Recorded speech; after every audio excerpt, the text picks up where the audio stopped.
Biru academy के YouTube channel पर आप सभी साथियों का स्वागत है। डियर बात करेंगे शिक्षा जगत से जुड़ी हुई तमाम महत्वपूर्ण खबरों पर। लेकिन आगे बढ़ने से पहले जितने लोग चैनल पर पहली बार जुड़ रहे हैं सब्सक्राइब करके बेल आइकन प्रेस कर लीजिए।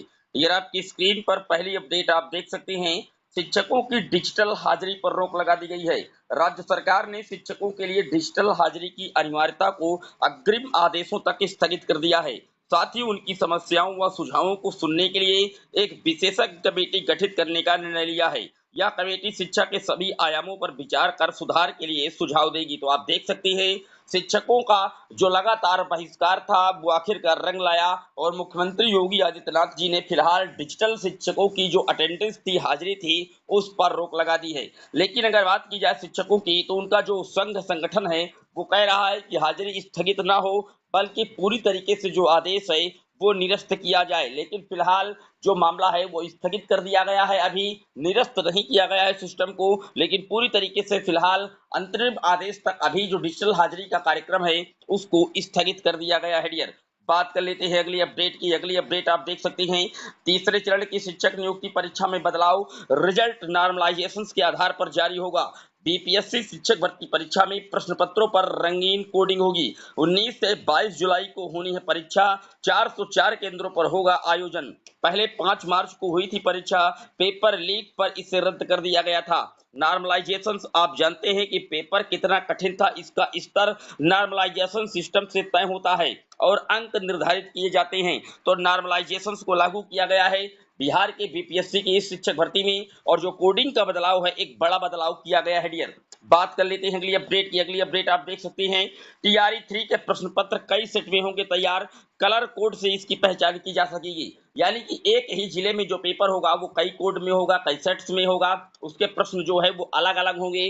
काफी बड़ी जो तैयारी है वो की गई है बीपीएससी की तरफ से, क्योंकि बड़ी परीक्षा है, लाखों अभ्यर्थी पूरे देश के प्रत्येक राज्य से शामिल होते हैं और जब जब पेपर लीक हो जाता है तो एक बड़ी समस्या, सिरदर्द सरकार के सामने भी, परीक्षा कराने वाली संस्था के सामने भी और अभ्यर्थियों के सामने भी होती है। इसलिए पूरी नकेल लगाने की जो तैयारी है वो की गई है बिहार में इस बार।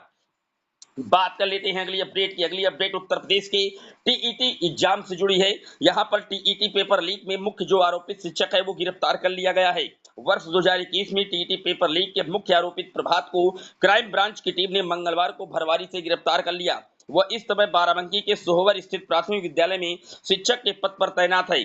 पुलिस ने उसे कोर्ट में पेश किया जहां से उसे जेल भेज दिया गया है। इसके पहले पुलिस टीम इस प्रकरण में 4 आरोपियों को गिरफ्तार कर जेल भेज चुकी है। तो आप देख सकते हैं टीईटी 2021 का जो पेपर लीक हुआ था जिसको रद्द करना पड़ा था मुख्यमंत्री जी को, उस पेपर लीक में जो आरोपित था मुख्य उसको कल क्राइम ब्रांच की टीम के द्वारा कहीं ना कहीं गिरफ्तार करके कोर्ट में पेश करके जेल में भिजवा दिया गया है। डियर बात कर लेते हैं अगली अपडेट की। अगली अपडेट आप देख सकते हैं जूनियर एडेड शिक्षक भर्ती का जो मामला है वो कोर्ट से इसका रास्ता साफ हो गया है।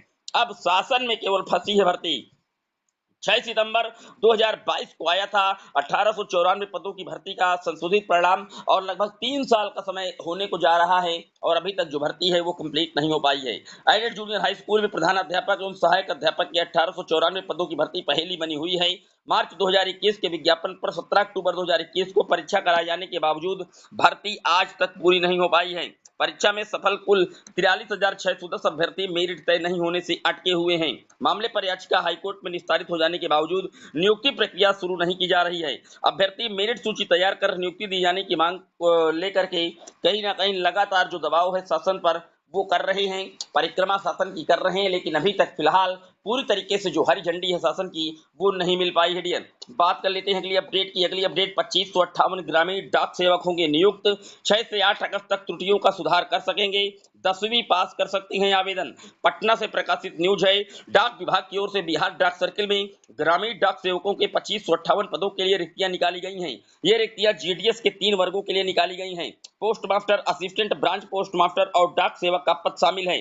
10वीं पास जो उम्मीदवार हैं इस आवेदन कर सकते हैं इसके लिए। तो आप देख सकते हैं डाक सेवकों की एक बड़ी भर्ती पुनः बिहार में जारी की गई है। डियर अब बात कर लेते हैं अगली अपडेट की। अगली अपडेट उत्तर प्रदेश लोक सेवा आयोग ने 2020-21 में जारी विज्ञापन के आधार पर राजकीय होम्योपैथिक मेडिकल कॉलेज में चयनित प्रवक्ता पैथोलॉजी और प्रवक्ता सर्जरी के 4 अभ्यर्थियों का चयन निरस्त कर दिया है। आयोग ने 8 प्रवक्ताओं का जो चयन है फिलहाल निरस्त कर दिया है। डियर बात कर लेते हैं अगली अपडेट की। अगली अपडेट मेडिकल कॉलेजों को संविदा प्रोफेसर का मानदेय बढ़ा।